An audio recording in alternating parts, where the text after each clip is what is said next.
Dear students, तो आज की अपनी पढ़ाई शुरू कर रहे हैं। तो जैसा कि कल हमने सेंटेंस के बारे में पढ़ा था, सेंटेंस कितने टाइप के होते हैं, और आपको ये भी बताया था जैसे डिक्लेरेटिव सेंटेंस में जो 2 टाइप्स होते हैं, affirmative sentence and negative sentence, और उनके जो पैटर्न मैंने आपको बताए, यानी बिल्कुल वही फॉर्मूला पैटर्न सभी टेंसेज में यूज किया जाएगा। जस्ट जो टेंस की मेन वर्ब होती है वो अलग अलग टेंस में उस टेंस के अकॉर्डिंग लगेगी। उसी तरह इंटरोगेटिव सेंटेंस में भी मैंने आपको 2 टाइप्स बताए थे। तो आज सिंपल प्रेजेंट टेंस यानी प्रेजेंट या प्रेजेंट इंडेफिनिट टेंस, उसके बारे में मैं आपको थोड़ा विस्तार से बताता हूं। आज इस टेंस को थोड़ा विस्तार से समझने के बाद आपको पूरे टेंसेज के अंदर जो चीज, जो बात, मेन बात जो हमें याद रखनी है, केवल मैं वो बताऊंगा आपको। और ये मैं आपको ऑलरेडी बता चुका हूं कि इंग्लिश में यदि सेंटेंस आपको बनाने आते हो या आप बनाना सीख जाओ, तो पूरी इंग्लिश के अंदर कहीं भी आपको किसी भी तरह की प्रॉब्लम को फेस नहीं करना पड़ेगा। कोई भी डिफिकल्टी को आप इजीली सॉल्व कर सकोगे। तो आज हम शुरू करते हैं सिंपल प्रेजेंट टेंस या प्रेजेंट इंडेफिनिट टेंस। जैसा कि कल मैंने आपको बताया, क्योंकि अपन हिंदी भाषी है इसलिए हम हर सेंटेंस के लास्ट में क्या आता है इस चीज पे हम ध्यान देते हैं। हालांकि मैं तो ये कहूंगा कि उसकी जरूरत भी नहीं है, बट फिर भी मैं आपको ये बता देता हूं, क्योंकि अपनी यहां पे एक परंपरा रही है कि हम पहले हिंदी में सेंटेंस लिखते हैं फिर उसको ट्रांसलेट इनटू इंग्लिश करते हैं। इसलिए मैं थोड़ा इसके बारे में बता देता हूं। किसी भी टेंस को याद करने के लिए नंबर 1, उसके हिंदी के सेंटेंस के लास्ट में साउंड किस तरह की आती है या किस तरह के वर्ड्स या लेटर्स आते हैं, यानी उसकी हिंदी की पहचान। नंबर 2, उस टेंस में लगता क्या है। जैसे सिंपल प्रेजेंट टेंस में फर्स्ट फॉर्म के साथ एस या ईएस, प्रेजेंट कंटीन्यूअस में इज एम आर प्लस में वर्ब की फर्स्ट फॉर्म के साथ आईएनजी, फ्यूचर परफेक्ट में विल हैव या शैल हैव प्लस में वर्ब की थर्ड फॉर्म, यानी इस तरह की बात आपको याद रखनी है। तो दूसरी बात क्या होगी भी टेंस में वर्ब कौन सी लगेगी।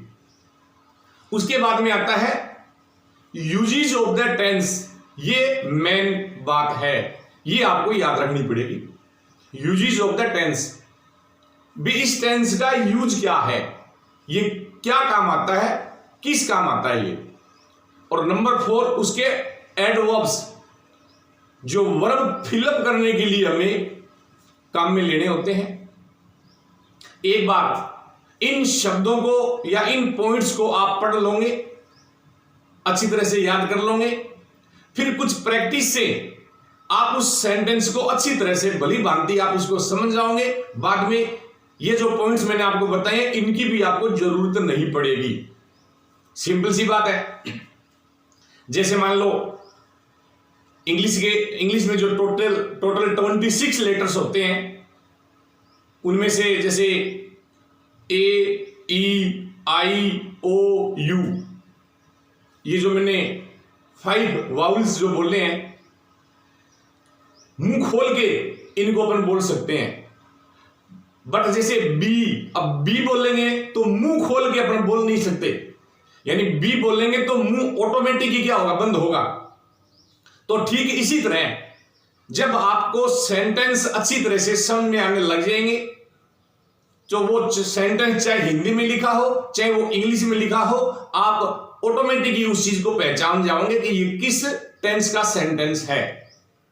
तो सबसे पहले सिंपल प्रेजेंट टेंस में हिंदी के जो सेंटेंस होते हैं उनके लास्ट में ता है, ती है, ते है, ता हूं। जैसे राधा भोजन पकाती है, ती है। हम शाम को फुटबॉल खेलते हैं, ते हैं।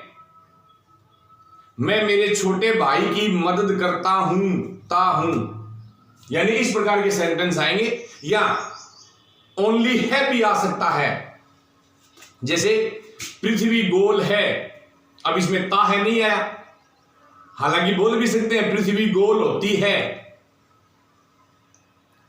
2 और 2 4 होते हैं, हालांकि इसमें ते हैं आ गया। यानी केवल जिसमें है या हूं या है इस प्रकार के अक्षर आएंगे, उनमें अपन इज, एम, आर या हैज, हैव, इनको मेन वर्ब के रूप में अपन यूज करते हैं। ये टॉपिक मैं आपको अलग से बताऊंगा, आपने छोटी क्लासेस में पढ़ा भी होगा। Use of is, am, are, was, were, has, have, had. तो हिंदी के सेंटेंस में इसमें लास्ट में क्या आता है? ता है, ती है, ते है, ता हूं। पैटर्न, सब्जेक्ट प्लस में वर्ब की फर्स्ट फॉर्म के साथ एस या ES plus object plus place plus time. Adverbs, adverbs ये मेन चीज होती है इंग्लिश के सेंटेंस के अंदर। जब अपने को वर्ब फिलअप करनी होती है तो ये वर्ड्स अपन देखते हैं। ऑलवेज हमेशा, एवर कभी भी, नेवर कभी भी नहीं, यूजुअली बहुधा, जनरली अक्सर या साधारणतः, समटाइम्स कभी कभी, ओफन प्राय या अक्सर, डेली रोजाना, रेगुलरली नियमित रूप से, सेल्डम यदा कदा नेगेटिव होता है ये, एवरी प्रत्येक, उसके अलावा इन द मॉर्निंग या इन द इवनिंग।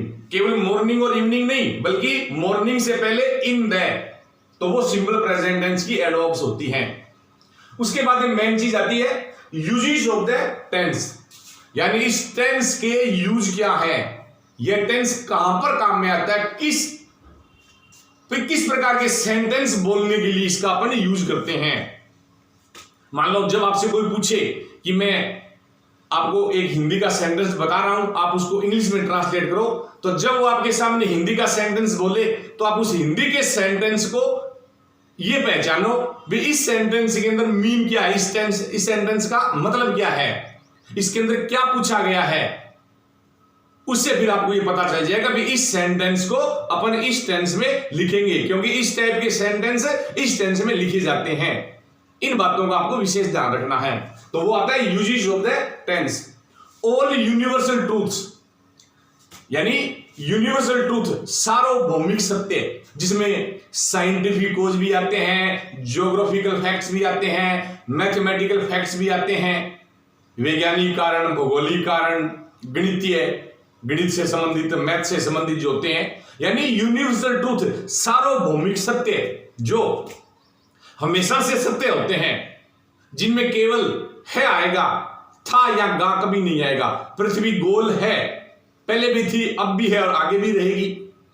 यानी इस प्रकार के सेंटेंस यूनिवर्सल ट्रूथ यानी सार्वभौमिक सत्य में आते हैं। और इस प्रकार का कोई भी सेंटेंस आप सिंपल प्रेजेंट टेंस में लिखोगे। जब आपसे कोई पूछे त्रिभुज के तीनों कोणों का योग 180 डिग्री होता है, तो आप बस ये देख लो भी ये सेंटेंस किस टाइप का है, यानी पहले भी होता था, अभी भी है और आगे भी रहेगा। इसका मतलब ये सार्वभौमिक सत्य है और इसको अपन सिंपल प्रेजेंट टेंस में लिखेंगे।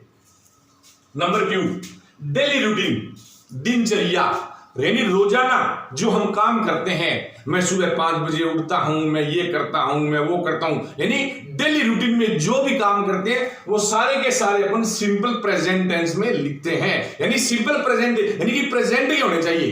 प्रेजेंट के अंदर जो डेली रूटीन होता है अपना वो सारा सिंपल प्रेजेंट टेंस में लिखेंगे। हालांकि प्रेजेंट के 4 पार्ट्स होते हैं, present indefinite, present continuous, present perfect, present perfect continuous, but जो डेली रूटीन के अंदर आएंगे वो सारे के सारे अपन सिंपल प्रेजेंट टेंस में लिखेंगे। नंबर 3, प्रेजेंट हैबिट्स, वर्तमान में हमारे अंदर जो हैबिट है, जो आदतें हैं हमारे अंदर, चाहे वो बैड हो चाहे वो गुड हो, अच्छी आदतें हो चाहे वो बुरी आदतें हो, उनको अपन प्रेजेंट सिंपल यानी कि प्रेजेंट इंडेफिनिट टेंस में लिखेंगे। प्रेजेंट की हैबिट्स जो भी हमारे अंदर होती है। परमानेंट फंक्शंस, स्थायी कार्य।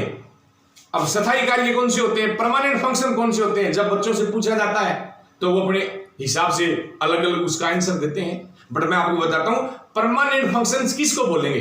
एग्जाम्पल के तौर पे हम हाथों से लिखते हैं, हालांकि कुछ लीजेंड्स भी होते हैं ऐसे, हमने देखा भी होगा, जिसके हाथ नहीं होते हैं तो वो कई अपनी ऐसी हैबिट्स बना लेते हैं पैर से लिखने की भी, बट वो क्या होते हैं, एक्सेप्शंस होते हैं, उन पे ध्यान नहीं देंगे, क्योंकि लिखने के लिए हाथ, देखने के लिए आंखें, सुनने के लिए कान, बोलने के लिए मुंह, किसी चीज को सूंघने के लिए नाक, यानी जो काम जिस चीज से करते हैं, जिस चीज यानी स्पेशल उसी से जो होता है, वो सारे परमानेंट फंक्शंस होते हैं। ऐसा नहीं होगा कि आज आंखें खराब है चलो कान से सुन लेते हैं, सुनने का काम केवल आंखों से होगा, हम आंखों से देखते हैं, वी सी विद आईज, हम हाथों से लिखते हैं, वी राइट विद हैंड्स, हम पैरों से चलते हैं, वी वॉक विद फीट्स।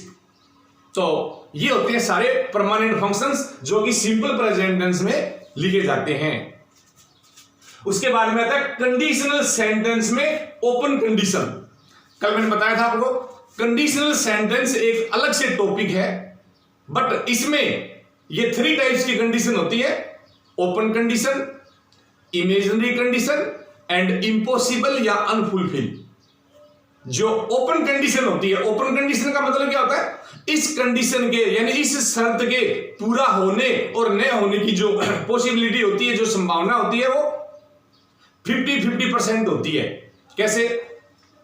जैसे यदि तुम 10वीं क्लास में 90% से ज्यादा अंक लाओगे, मैं तुम्हें इनाम में स्कूटी दूंगा। ये मैंने आपके सामने कंडीशन रखी है। कंडीशन क्या है? 10वीं में 80% से 90% से ज्यादा अंक लाने की, और उसका रिजल्ट क्या निकलेगा, आपको इनाम में स्कूटी मिलेगी। तो इस शर्त के पूरा होने की संभावना 50-50% है, क्योंकि ये सारे आगे फ्यूचर में होनी है। हो सकता है 90+ मार्क्स न बने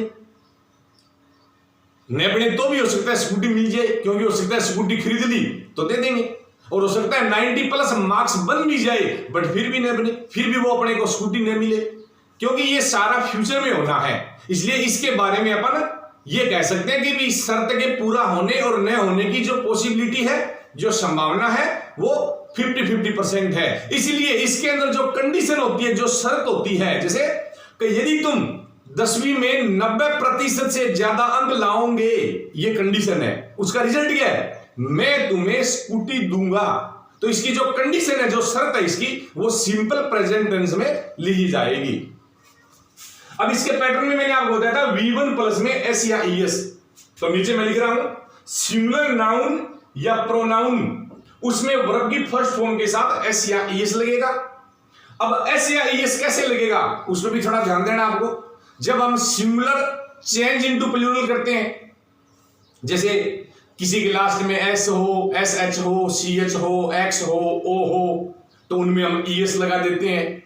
बाकी जो अदर होते हैं उसमें ओनली S लगाते हैं। ये रूल आपको आपके स्ट्रक्चर में मिल जाएगा, तो इसलिए इसको आप थोड़ा सा ध्यान से बारीकी से इसको आप पढ़ सकते हो। थैंक्स।